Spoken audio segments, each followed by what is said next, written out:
as verdades bíblicas, daquilo que nós cremos, e nós colocamos como roteiro a Confissão de Fé de Westminster. Esse texto que vocês receberam é o texto da Confissão de Fé de Westminster. Você pode levar para sua casa, você pode estudar lá. Aí você tem um resumo daquilo que cristãos protestantes de uma linha reformada, que é a nossa igreja, o que nós cremos. Nós entendemos que a Confissão de Fé de Westminster, ela é uma fiel exposição da Escritura Sagrada. Entenda bem essa expressão. Fiel exposição da Escritura Sagrada. A Confissão de Fé não é inspirada.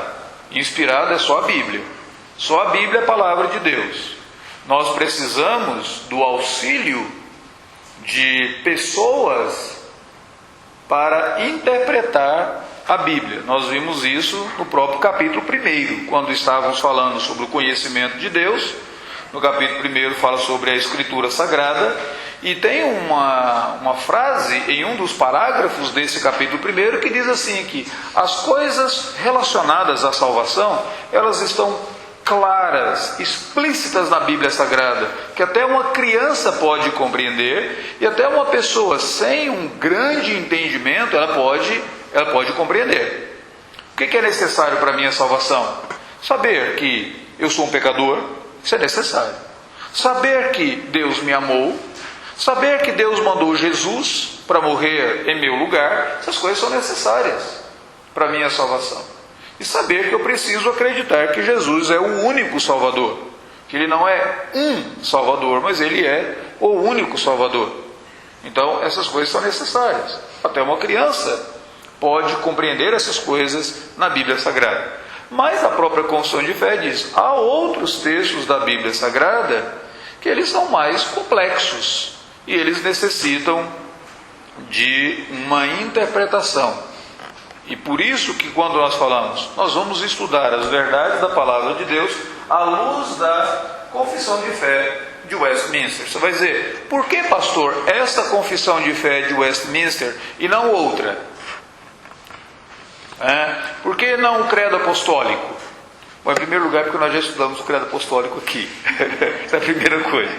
Mas a segunda, e talvez a melhor razão pela Confissão de Fé de Westminster, ela foi uma das últimas confissões a ser elaborada. E como ela foi uma das últimas confissões a serem elaboradas, escritas, ela contou com a ajuda, com o auxílio, com as verdades das outras confissões. Então é muito legal quando você tem anos e anos e anos. Ela foi escrita em 1640. Por aí. Então você tem todos anos e anos e anos de conhecimento da palavra de Deus, de pessoas que interpretaram aqui e ajudaram ali. Agora você faz um resumo disso. E depois dessa confissão, nós não tivemos outras diferentes dela. Então, por isso, a Confissão de Fé de Westminster é uma boa exposição das verdades da Escritura Sagrada. Tá bom? Você pode levar para a tua casa, você pode estudar, estude capítulo por capítulo. Eu só peço a você que você traga na quarta-feira que vem, que você vai precisar dela, na quarta-feira que vem. Mas não estude apenas ela, por favor. Estude a Bíblia lá do lado. Você tem referências bíblicas aí, e a minha esperança é que você observe essas referências bíblicas.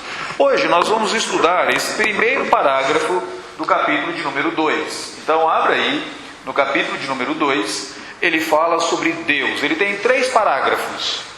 Ele fala sobre Deus, e ele fala sobre quem é o Senhor Deus, qual o relacionamento de Deus com o universo, com o mundo, e ele fala depois sobre as 3 pessoas da divindade, da Trindade. Então são 3 parágrafos. O primeiro deles está falando sobre a natureza de Deus. Quem é Deus? É a apresentação de Deus. O segundo é o relacionamento de Deus com o mundo. E o terceiro está falando sobre a Trindade. Correto? Então hoje nós ficaremos só no primeiro, para deixar a Trindade para o Heron, que é uma coisa mais fácil. Aí o Heron trabalhará isso aí. Mas antes, abram suas Bíblias. Abram. Quer dizer, se funcionasse, a gente podia.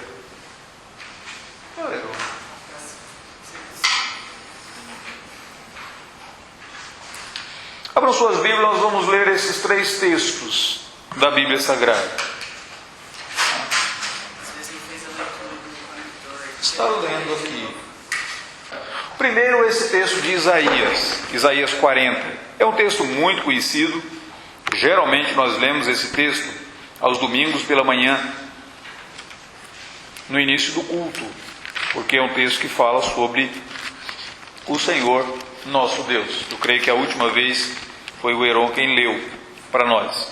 Veja o versículo de número 25 até o versículo de número 31 de Isaías 40.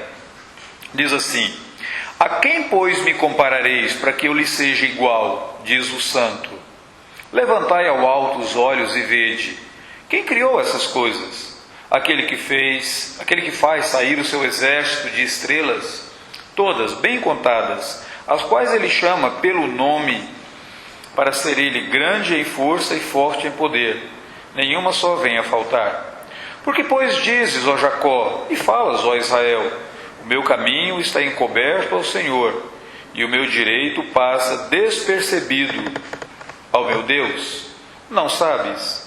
Não ouviste que o eterno Deus, o Senhor, o Criador dos fins da terra, nem se cansa nem se fatiga, não se pode esquadrinhar o seu entendimento, faz forte ao cansado e multiplica as forças ao que não tem nenhum vigor. Os jovens se cansam e se fatigam, e os moços de exaustos caem, mas os que esperam no Senhor renovam as suas forças, sobem com asas como águias, correm e não se cansam, caminham e não se fatigam. Observe, a quem que nós poderemos comparar com o Senhor Deus? Quem que pode ser assim um rival de Deus? É isso que o texto está dizendo. Quando nós estudarmos hoje o que a Bíblia fala sobre Deus, você vai observar que não dá para você colocar ninguém que é um rival de Deus. Muitas vezes vocês veem alguns filmes e histórias, e mesmo conversando com as pessoas têm aquela ideia de que Satanás é o rival de Deus. É o bem e o mal. Deus representando o bem e Satanás representando o mal. Agora, o que eu acho interessante é que na Bíblia Sagrada, Satanás nunca se coloca como opositor de Deus. Por quê? Simples. Satanás é maligno, mas ele não é bobo. Nós temos que lembrar disso. Satanás é uma criatura. Ele não é criador. Ele é uma criatura. Deus criou os anjos e Deus criou o ser humano. Se os anjos são criaturas de Deus e Satanás é um anjo caído, Satanás não é páreo para Deus. A Bíblia Sagrada diz que Satanás é inimigo das nossas almas. Ele se opõe ao ser humano. Ele não se opõe a Deus. Veja que coisa mais interessante isso. Por isso, quando o profeta aqui no Isaías 40 diz, o Senhor por meio do profeta diz, a quem me comparareis para que eu lhe seja igual? A Bíblia diz que uma vez, quando o Senhor Deus fez um juramento para Abraão, Deus, não tendo ninguém superior a si mesmo, por quem ele poderia jurar, ele jurou por ele mesmo. Sabe, quando você, criancinha às vezes, né? Quando quer dizer, não, eu juro pela minha mamãezinha. O que ela está fazendo? Ela está dizendo, mamãe é superior a mim. Os judeus diziam, eu juro pelo templo. Eles achavam o templo superior. Eu juro pela nação. Mas Deus não tem ninguém superior a ele. Então, quando ele quis fazer um juramento para Abraão, ele disse, Abraão, eu juro por mim mesmo. Que coisa! Por quê? Não existe páreo para o Senhor Deus. Pois bem, vamos ver o outro texto. Deuteronômio 1 Coríntios capítulo 8, versículo de número 4 a 6. Depois nós iremos lá em Deuteronômio. 1 Coríntios capítulo 8, do versículo de número 4 a 6.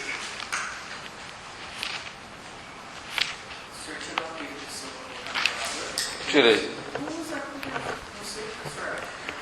Pode ser. Precisa de alguém para ter um cérebro, né?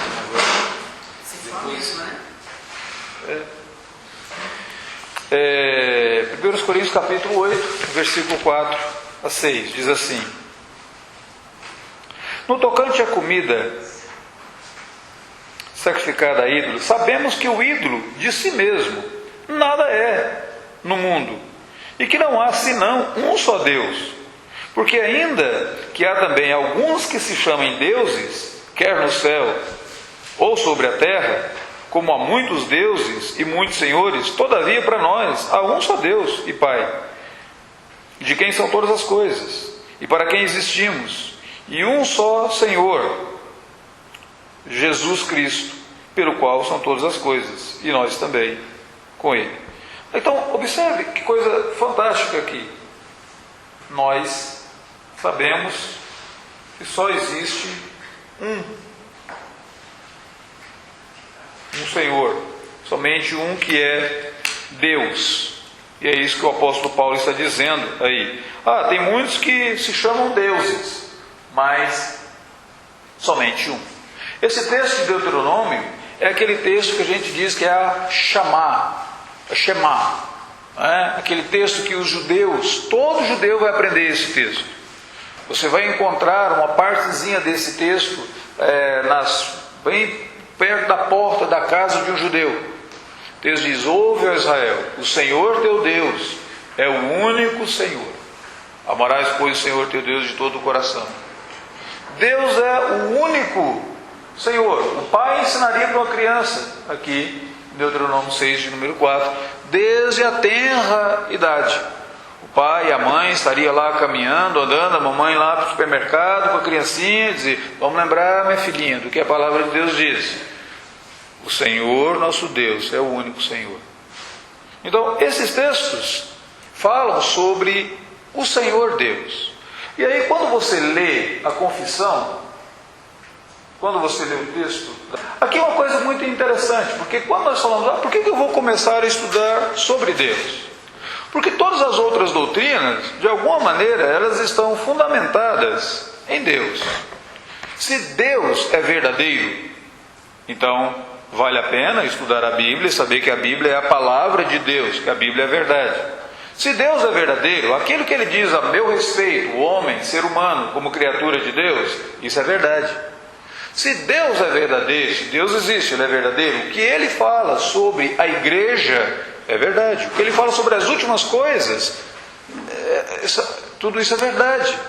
Então, toda doutrina cristã, todo o ensinamento, de alguma maneira, ele se fundamenta sobre a doutrina de Deus, sobre a pessoa de Deus. Quem é Deus e o que Ele faz, o que eu posso acreditar nele, certo? Tudo que você souber sobre o cristianismo está lá fundamentado em Deus. A Bíblia diz que quando eu e você conhecemos o Senhor Deus, nós aprendemos a distinguir o verdadeiro Deus das caricaturas que as pessoas têm de Deus.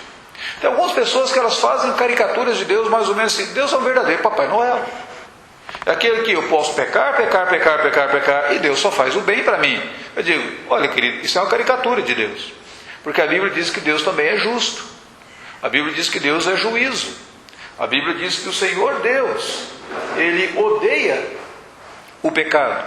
Então não adianta eu simplesmente escolher aquilo que eu gosto de Deus, aquilo que eu não gosto de Deus, esse não é o meu Deus. Não. O Senhor Deus é justo. Outras pessoas, elas dizem assim: eu gosto do Deus que habita dentro de mim. Sim, a Bíblia Sagrada diz que aqueles que de fato creem no Senhor, e que são crentes e que já professaram a sua fé, Deus, o Espírito Santo, habita em nós. Mas Ele não habita apenas em mim. Ele não está apenas dentro de mim, como alguém que faz somente aquilo que eu quero, somente aquele que está sempre ao meu dispor. O Senhor Deus habita no universo, Ele é rei, Ele é juiz de todo o universo. Ele julga, Ele habita na igreja dele.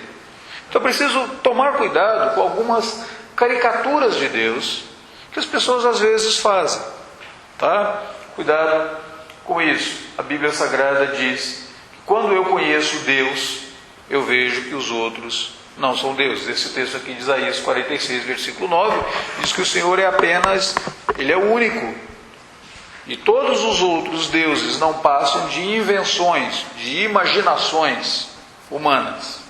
A mente humana, ela é fértil para criar ídolos. Teve um teólogo do passado, João Calvino, que ele dizia que a mente humana é uma fábrica de idolatria. Nós somos férteis para criarmos ídolos para nós, para adorarmos alguma coisa que não o verdadeiro Deus. A Bíblia diz que é importante conhecer a Deus, porque o próprio Jesus diz assim: nisso está a salvação, em que te conheçam a ti. Ninguém pode ser salvo se falar, eu não conheço Deus. Para eu ser salvo, eu tenho que conhecer o Senhor Deus. Em João capítulo 17, versículo de número 3, diz Jesus orando, e ele diz que a salvação está em conhecermos o Senhor Deus. Todos os domingos, quando você pega aquele programa de culto que nós temos na igreja, lá tem uma sessãozinha onde nós agradecemos os nossos visitantes e falamos que a nossa oração pelo visitante é que ele conheça a Deus e em Deus ele obtenha a salvação. Está escrito, é esse texto de João. A Bíblia ainda diz mais. Diz que aqueles que conhecem o Senhor, eles crescem espiritualmente. Não sei se você já viu esse texto. DN significa Daniel. Você quer olhar na sua Bíblia aí, em Daniel? Esse texto, Daniel, é fantástico. Daniel 11, versículo de número 32. Veja que coisa interessante.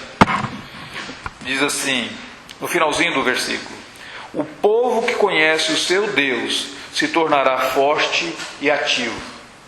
Quanto mais eu conhecer Deus, quanto mais o conhecimento de Deus eu tiver, mais a minha vida espiritual será fortificada, mais eu crescerei espiritualmente. É engraçado porque muitas vezes você encontra na igreja um irmão, uma irmã que assim, o que eu faço para crescer espiritualmente?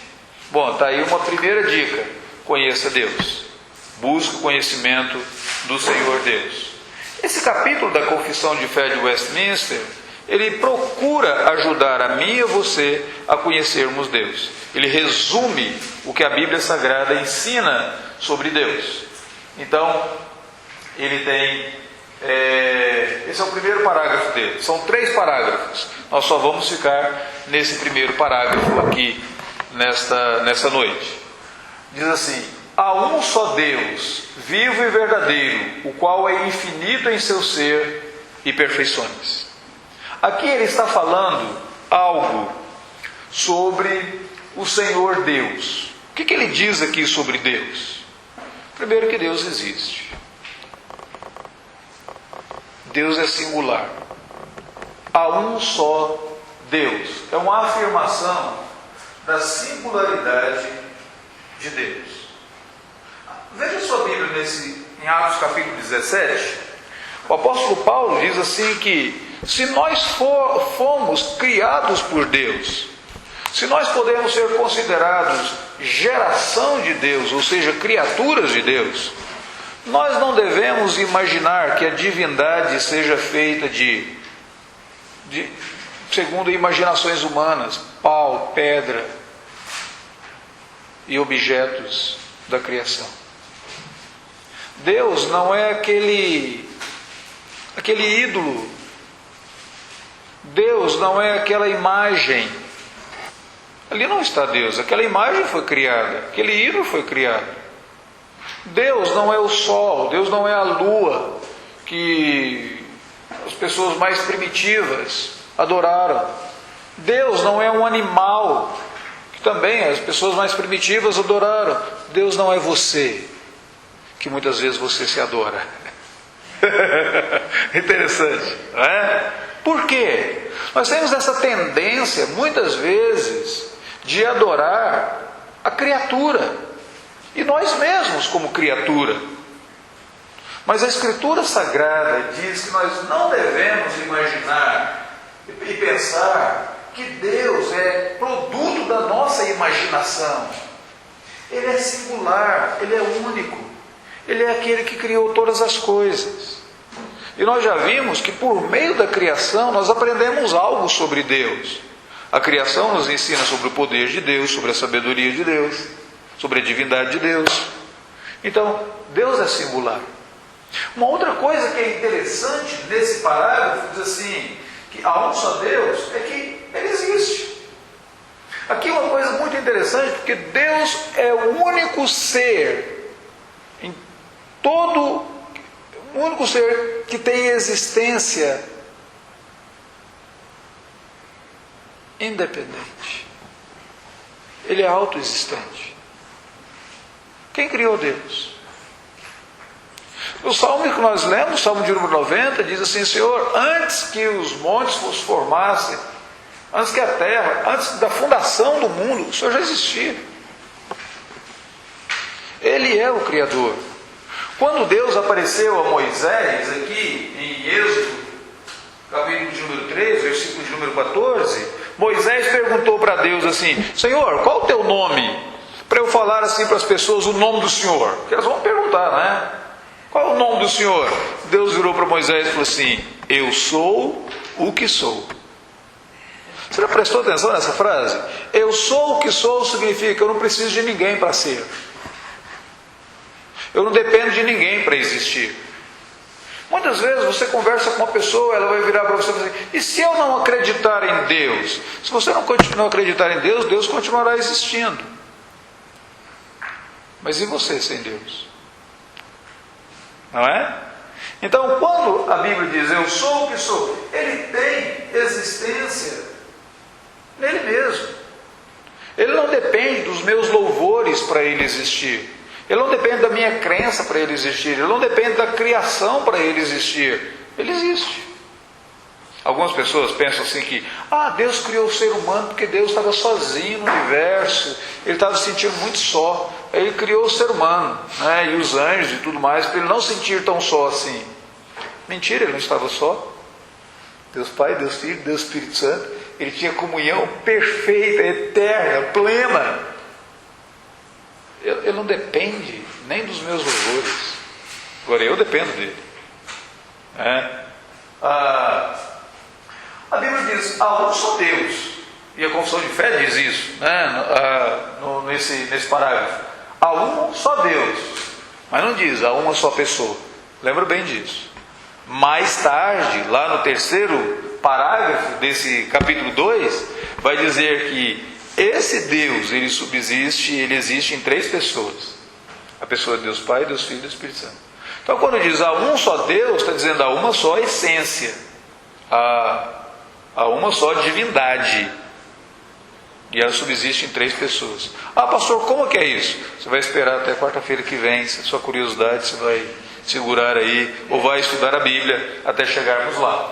Tá bom? Então, na primeira frase fala sobre Deus, sobre a existência de Deus.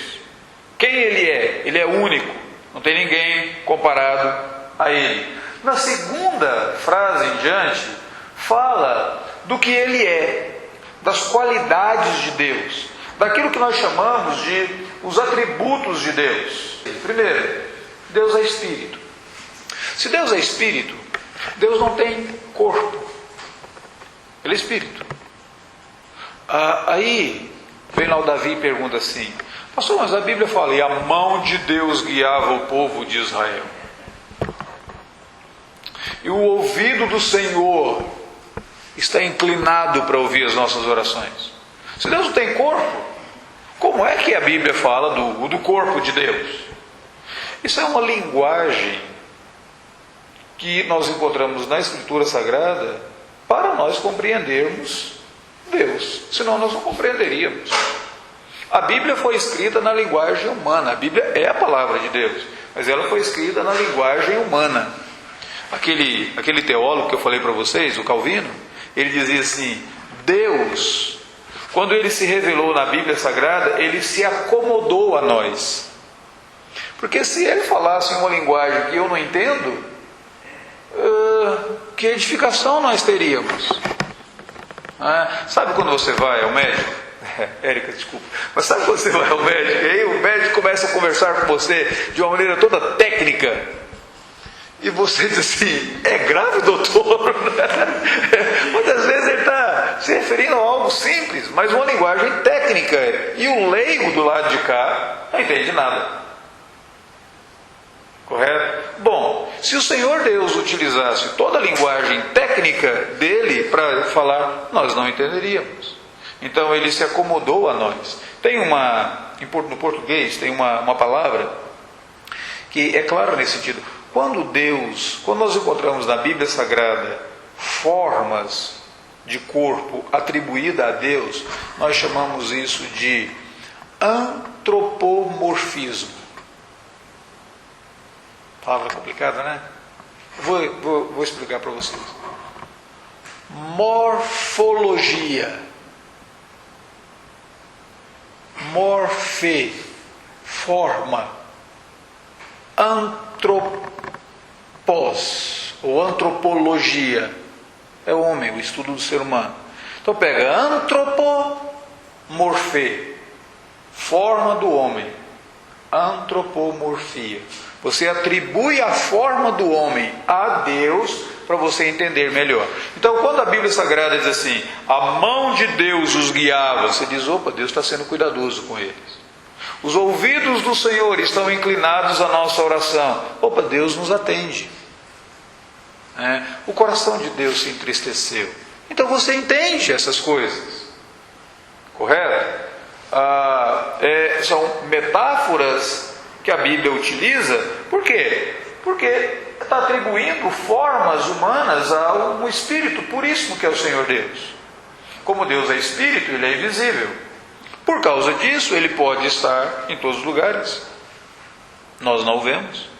O fato de você não ver Deus não significa que Deus ali não está. Ele prometeu estar conosco todos os dias, até a consumação do século. Mas e aquele trecho em que Moisés viu Deus de costas? Assim, quando Moisés pediu ao Senhor Deus, disse, Senhor, me mostra. E aí Deus diz assim, ok Moisés, eu vou mostrar para você, e de novo, olha a palavra, olha o antropomorfismo, eu vou mostrar para você as minhas costas.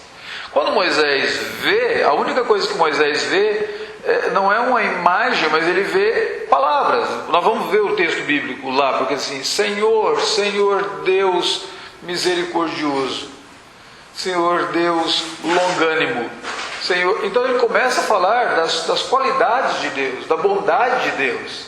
Ele começa a exaltar essas... Eu pensava que o Espírito podia ter uma forma quintessenciada, como um vapor, vamos dizer.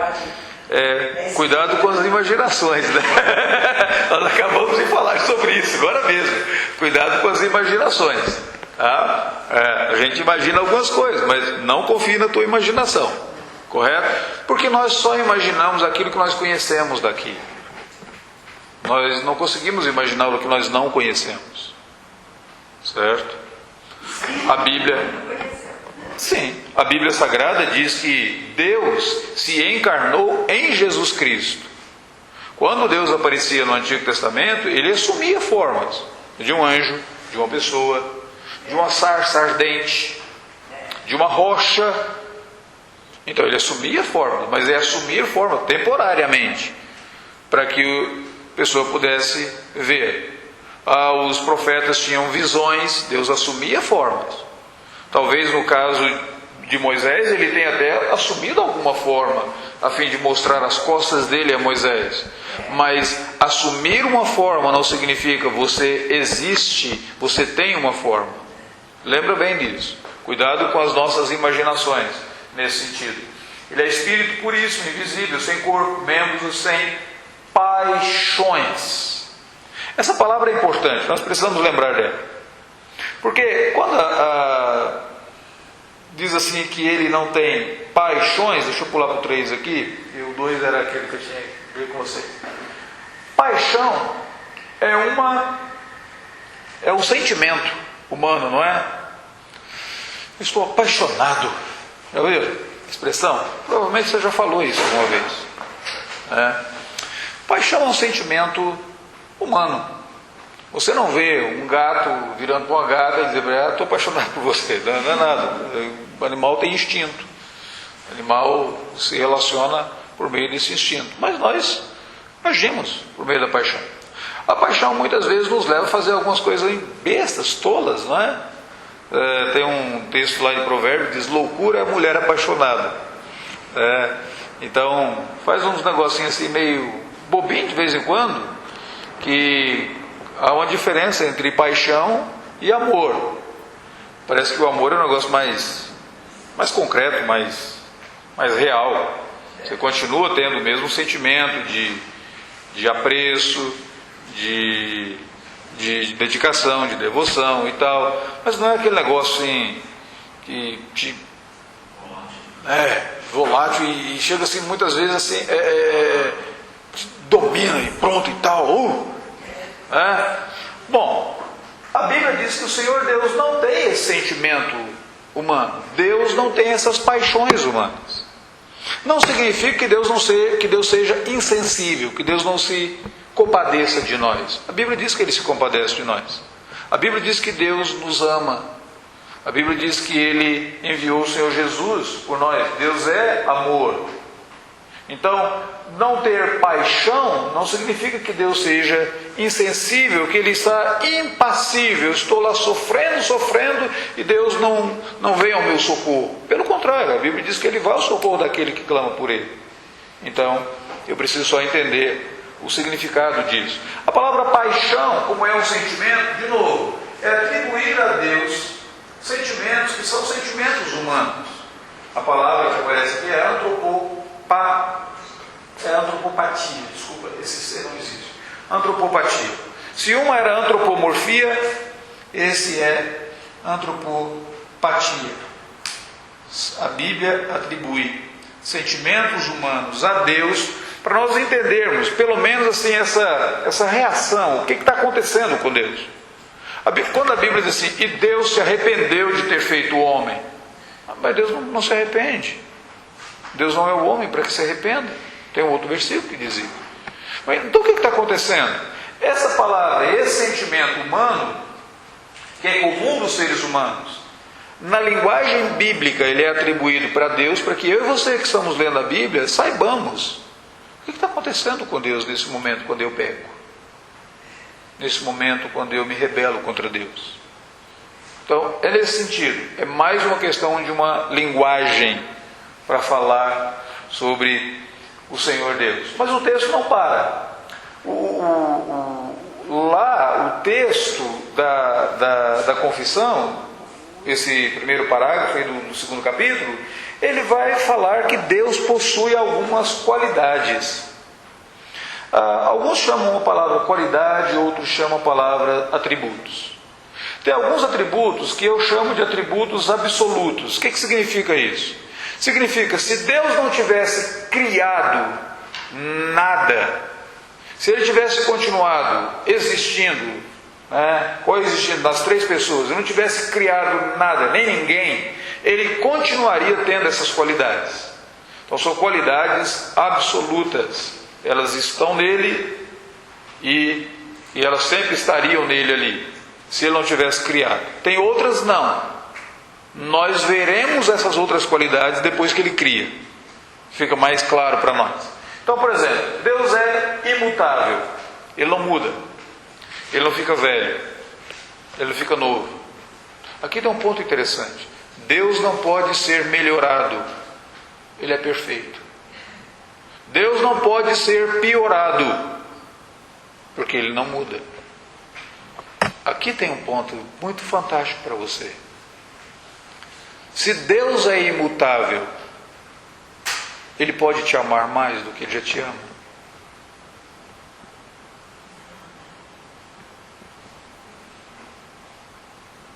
Ele pode te amar menos. Mas você tem a sensação, muitas vezes, que Deus está te amando mais ou Deus está te amando menos, não é? Você tem a sensação. Deus não pode te amar mais, Deus não pode te amar menos. Ele já te amou tudo em Jesus Cristo, quando Ele mandou Jesus para morrer na cruz. Aqui é um ponto interessante. Eu aprendi isso uma vez e para mim foi libertador. Teve um Arthur W. Tozer, não, Arthur W. Pink. lendo um livro dele, ele colocou isso, eu achei fantástico. E ele diz assim: quando eu cresço espiritualmente, quando eu leio mais a Bíblia, quando eu oro mais, quando eu entrego o dízimo, quando eu estou evangelizando, quando eu estou mais ativo na igreja, eu não preciso fazer essas coisas para ganhar mais o amor de Deus, porque Deus já me ama completamente. Agora eu preciso fazer essas coisas porque eu sou amado por Deus. Quando você entende o quanto Deus te ama, você vai ter desejo de fazer essas coisas. Deixa eu ler mais a Bíblia, deixa eu falar mais de Deus para as pessoas, deixa eu me envolver mais com a igreja, porque eu entendi o amor de Deus por mim. Aí eu quero fazer. Eu sou constrangido, não é no sentido de ser forçado, mas Paulo diz, o amor de Cristo nos constrange a fazer essas coisas. Se eu entendo o amor de Deus. Mas se eu não entendo o amor de Deus para mim, eu vou sempre achar assim: eu tenho que entregar o dízimo para Deus me amar mais. Eu tenho que falar do Evangelho para 10 pessoas para Deus me amar 10 vezes mais. Se você vive desse jeito, você vive um cristianismo que te esmaga de vez em quando. Que você acha que Deus não te ama mais. Tem momentos na sua vida que você pensa assim: Deus está longe de mim. Não é que Deus está longe de você, não, é você que está longe de Deus. Deus é Deus Emanuel. Mas por causa do pecado, porque você muitas vezes marginaliza Deus, você tem essa sensação de que Deus está tão distante, quando você está distante dele. Então, Deus é imutável. Deus é imenso, eterno, incompreensível. Ou seja, eu não consigo compreender Deus. Eu consigo conhecer Deus, mas compreender Deus não dá. Como é que eu boto Deus para estudar no laboratório? Teólogos de vez em quando acham que eles conseguem compreender Deus, mas é só por um momento, depois eles caem na real. Deus é soberano, santo, 3 vezes santo. Bom, o que mais? Então esses são qualidades absolutas. Se Deus não tivesse criado, ainda assim eles estariam lá. Tem outras qualidades que eu chamo de qualidades relativas. Não pensa no sentido de relativização, por favor. Mas são relativas porque nós só conhecemos depois que Deus criou. Depois que Deus nos fez, depois que Deus criou o universo. O que eu sei, depois que Ele fez tudo, eu sei que Ele fez tudo segundo a sua vontade. Paulo diz isso. Todas as coisas Deus faz segundo o conselho da vontade dEle. Deus faz tudo para a glória dEle. Até quando Ele me permite passar por uma enfermidade que eu não entendo, Ele será glorificado nessa enfermidade. Esses dias eu ouvi de uma pessoa que está com câncer, e essa pessoa ela ouviu de um outro indivíduo com câncer. Ele falou para mim, eu disse: você tem orado pela sua cura? Ele diz: eu tenho, mas meu coração está tranquilo. Se Deus me curar, as pessoas verão a glória de Deus. Se Deus não me curar e eu morrer, eu verei a glória de Deus. Fantástico! Que compreensão, sabe? Que legal! Porque realmente Deus faz todas as coisas para a glória dEle. Se Ele quiser me curar, ótimo! Você vai dizer: Deus me curou, por favor, glorifique o Senhor Deus comigo. Se Ele não quiser te curar, você morre e você vai ver a glória de Deus. Você vai dizer: uau, que legal! A Bíblia diz que Deus é amor, Ele é gracioso, misericordioso, longânimo. Quando é que eu começo a ver isso? Quando eu digo são relativos no sentido de eu começar a perceber isso. Eu só percebo isso depois que Deus criou, onde Ele exercita a longanimidade dEle com a criação, onde Ele exercita o perdão pelos pecados com o pecador. Esse texto aqui é aquele texto lá de Moisés. Quando Moisés vê a glória de Deus, diz: Senhor, Senhor, Deus misericordioso, bondoso, longânimo, tardio em irar-se. Então, esse é o texto. A Bíblia diz que Deus recompensa aqueles que o buscam. Então são qualidades de Deus em relação à criação dele. Mas Deus também é justo. Ele julga retamente. E a Bíblia diz que Deus odeia o pecado. Deus não tem prazer na minha vida de pecados. Quando eu vivo para o pecado, o Senhor Deus não está sendo glorificado nisso. Quando eu furto, quando eu minto, quando... e qualquer outro pecado que você quiser colocar aí. O indivíduo adultera, usa drogas, é infiel, é desleal, é corrupto. Deus não está sendo glorificado nessas coisas. Deus não tem prazer nessas coisas. Ele é santo, santo, santo. Então Ele ama a santidade. E entristece o Espírito Santo de Deus. Então, o que eu queria colocar para vocês nessa noite é que nesse parágrafo, primeiro parágrafo só do 2º capítulo, ele poderia ser resumido por esse versículo do apóstolo Paulo aqui. Considerai a bondade e a severidade de Deus. Deus é bom. Tem qualidades de Deus fantásticas. Amor, longanimidade, perdão. Não é? Fantástico. Mas considerai também a severidade de Deus. Ele é santo. Ele é justo. Esse é o nosso Deus. Ele é único. Não há outro que possa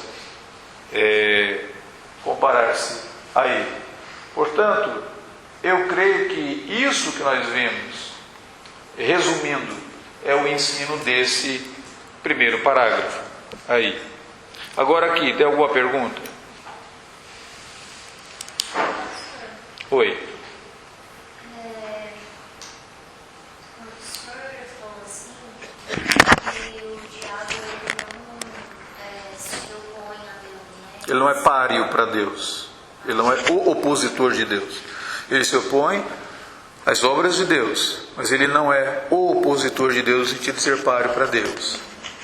Ele teve inveja, né? Não de Deus. Deus Não, ele... Aqui uma coisa interessante, né? O que ele fez? Ele foi tentar quem? O ser humano, não foi? O homem, criado à imagem de Deus. A Bíblia diz que ele teve orgulho, soberba. A Bíblia diz que por causa disso, nenhum líder na igreja pode ser neófito, muito novo, para que ele não fique com soberba no seu coração e não caia na condenação do diabo. Então a condenação do diabo ele foi orgulhoso. Tem um texto lá de Isaías que não dá para a gente saber se realmente é direcionado a Satanás ou a um rei, por causa da linguagem que está lá, mas acho que daria para colocar as duas coisas assim: querubim formoso eras tu até o dia em que te orgulhaste, te ensoberbeceste. Ou seja, esse orgulho, o que é interessante, só para vocês terem uma ideia. Vocês já viram que todo pecado que eu cometo e que você comete, ele começa com esse nosso desejo de autonomia. É você tentar controlar a tua própria vida. É quando você diz assim: eu não preciso de Deus. Esse foi o pecado de Satanás também.